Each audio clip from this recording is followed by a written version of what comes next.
প্রিয় দর্শক, এনবিটিভির পর্দায় আপনাদের সকলকে স্বাগত। এই মুহূর্তে আমরা ঠিক দাঁড়িয়ে রয়েছি মালদা জেলার মোথাবাড়ির লতি মোড়ে। আজ লতি মোড়ে এসে উপস্থিত হয়েছেন ভাঙড় বিধানসভার বিধায়ক নওশাদ সিদ্দিকী সাহেব। কেন এনার এই মোথাবাড়িতে আসা এবং কী উদ্দেশ্য নিয়ে আসা আমরা জানবো। আজকে কী নিয়ে আজ মোথাবাড়িতে আসা?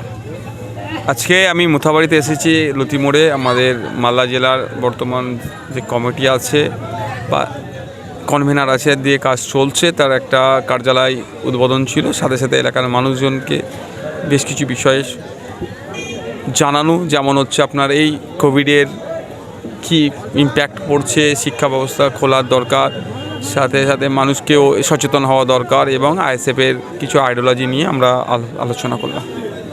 ভোটের পরে কি প্রথম হ্যাঁ, ভোটের পরেই প্রথম আসলাম আমি। এর আগেও মোথাবাড়িতে এসেছিলাম ভোট প্রচারের সময়, এখন এসেছি, মানুষের সাথে কথা বললাম।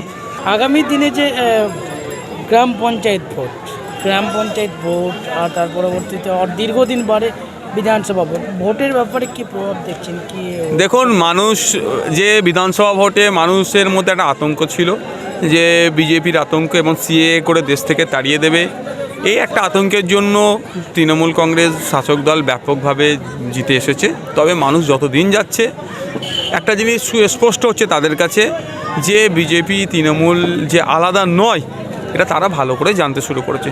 সুতরাং মানুষ, আর সাথে সাথে এখানে কোনো বিজেপির আসার কোনো ভয়ের কারণে আর কিছু কারণ নেই, কারণ বিজেপি তৃণমূল এক হয়েছে। বিজেপি যে ভোটের সময় তৃণমূল থেকে বিজেপিতে পাঠিয়েছিল, ভোট পরবর্তী আবার বিজেপি থেকে তৃণমূলে ফিরে আসছে, যে ওরা একে অপরের পরিপূরক হিসাবে সাধারণ মানুষ দেখতে শুরু করেছে। এই পঞ্চায়েত ভোটে মানুষ যথাযোগ্য জবাব দেবে এবং সাধারণ মানুষ অবিজেপি অতৃণমূল শক্তিকে ব্যাপকভাবে সমর্থন করবে। আমরা একটি বিষয় লক্ষ্য করছিলাম, আপনি স্টেজ থেকে একটা কথা বলছিলেন যে আমাদের সকলেরই জানা যে কালীচক 3 নম্বর ব্লক, যেখানে বৈষ্ণবনগর ব্লক, সেখানে একটি পাটার লিস্ট বার করা হয়েছিল যাদের বাড়ি ঘর গঙ্গায় তলিয়ে গেছে, কিন্তু যদিও সেটি ক্যান্সেল করা হয়েছে।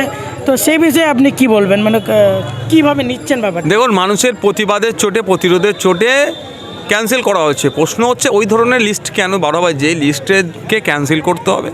আমি বৈষ্ণবনগর, শামশেরগঞ্জ ওখানে গিয়েছিলাম গঙ্গা ভাঙন দেখতে, ওখানে পরিস্থিতি দেখতে, পরিদর্শন করতে। সেখানে গিয়ে আমি দেখেছি ওখানে মসজিদেও গঙ্গা গর্ভে তলিয়ে গিয়েছে, পার্টি অফিস গিয়েছে, প্রাইমারি স্কুল গিয়েছে, মন্দিরেও গিয়েছে, হিন্দু ভাইয়েরও বাড়ি গিয়েছে, মুসলিম ভাইয়েরও বাড়ি গিয়েছে। এক কথা, ওখানকার যারা বসবাসকারী তাদেরা ক্ষতিগ্রস্ত হয়েছে। তো সরকারি পাট্টা যখন দেবে, সরকারের পক্ষ থেকে যখন পাট্টা দেওয়া হচ্ছে, সেই পাট্টা দিতে গেলে তাহলে সরকারকে উচিত, বা লোকাল যারা দায়িত্বশীল বিধায়িকা বা যারা আছেন দায়িত্বশীলের জনপ্রতিনিধি, তাদের উচিত ছিল ওখানকার মানুষকে পাট্টা দেওয়া।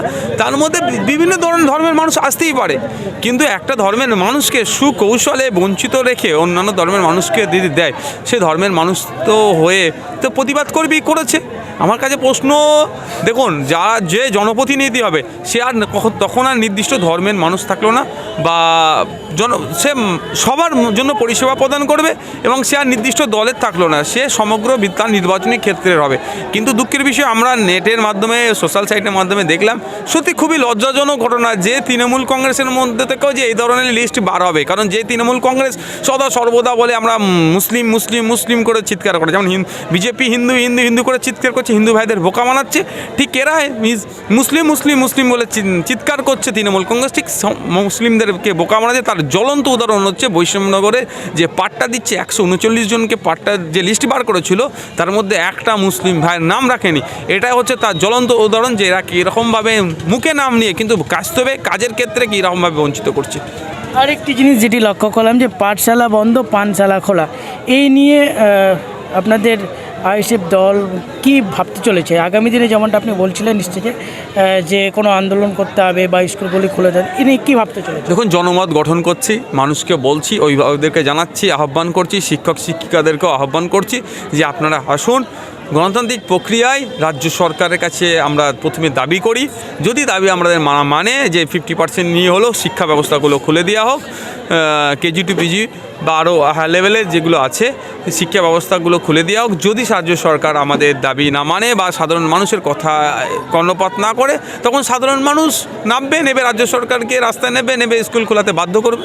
এতক্ষণ আমরা কথা বলছিলাম ভাঙড় বিধানসভার বিধায়ক নওশাদ সিদ্দিকীর সঙ্গে। আপনারা দেখছিলেন এনবিটিভি, ক্যামেরায় তৌফিক আলীর সঙ্গে গোলাম হাবিব, এনবিটিভি মালদা।